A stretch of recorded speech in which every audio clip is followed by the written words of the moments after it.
Bonjour les amis, aujourd'hui nous allons voir comment rembourser ses dettes personnelles afin de retrouver une stabilité financière ou tout simplement préparer un futur investissement, notamment un achat immobilier.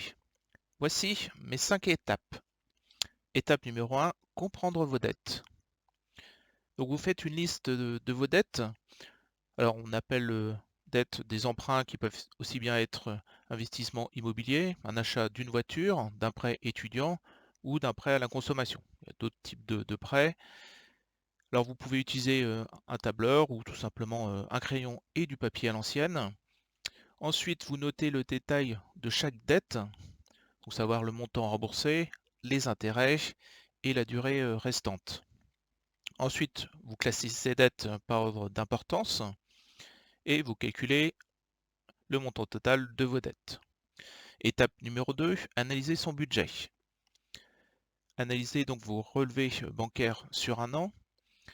Vous regroupez vos ressources d'un côté, vos dépenses de l'autre, donc savoir vous avez des charges fixes, donc vous retrouvez notamment vos emprunts, vos dettes, et aussi les charges du quotidien. Essayez de trouver dans vos achats quelles dépenses ne sont pas essentielles, lesquelles vous pouvez réduire. Je pense notamment à des abonnements au streaming, des abonnements au sport, etc., etc. Et ceci afin d'allouer plus d'argent pour pouvoir rembourser vos dettes le plus rapidement possible. Alors, un exemple de catégorisation d'un budget, peut-être que votre banque, son site internet vous propose cette type d'analyse. Donc, par exemple, sur la mienne, voilà, je peux affecter tel ou tel montant à une catégorie. Voilà, ces screenshots vont pouvoir vous donner des exemples. Étape numéro 3, stratégie de remboursement. Alors j'ai choisi 5 méthodes. La première, c'est la méthode de boule de neige, donc qui consiste à rembourser d'abord la plus petite dette, puis à utiliser le montant libéré pour rembourser la suivante, et ainsi de suite. La méthode avalanche, donc ça implique de rembourser d'abord la dette avec un taux d'intérêt le plus élevé pour économiser sur les intérêts à long terme. Par exemple, pour un achat immobilier, vous vous rendrez compte que pour chaque mois, vos mensualités qui remboursent les taux d'intérêt est beaucoup plus élevé que à la toute fin du remboursement. Vous pourrez voir ça sur le tableau d'amortissement. Méthode numéro 3, donc c'est plutôt une approche équilibrée, donc c'est une combinaison des deux méthodes précédentes.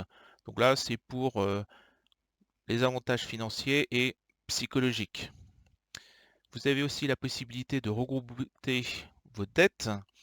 Donc là, je vous conseille d'aller voir un courtier qui vous proposera un seul emprunt pour regrouper tous les autres. Et dernière chose, la négociation de la dette. Par exemple, moi, mon prêt immobilier était en escalier, c'est-à-dire que j'avais 2 emprunts pour l'achat de ma maison et j'ai pu renégocier il y a 4 ans avec un taux plus faible, ce qui m'a permis d'économiser, je crois, 50 € par mois que j'ai pu réinvestir autrement. Étape numéro 4, augmenter vos revenus. Alors, vous allez chercher des opportunités de revenus supplémentaires. Alors, par exemple, comme un emploi à temps partiel, hein, je ne sais pas, ça peut être du soutien scolaire, du jardinage, ou ce que j'appelle freelancing. Donc ça, c'est plutôt des boulots en ligne. Exemple, si vous maîtrisez le montage vidéo, voilà, vous arriverez sûrement à trouver des youtubeurs qui n'ont pas de temps à passer là-dessus, etc., etc.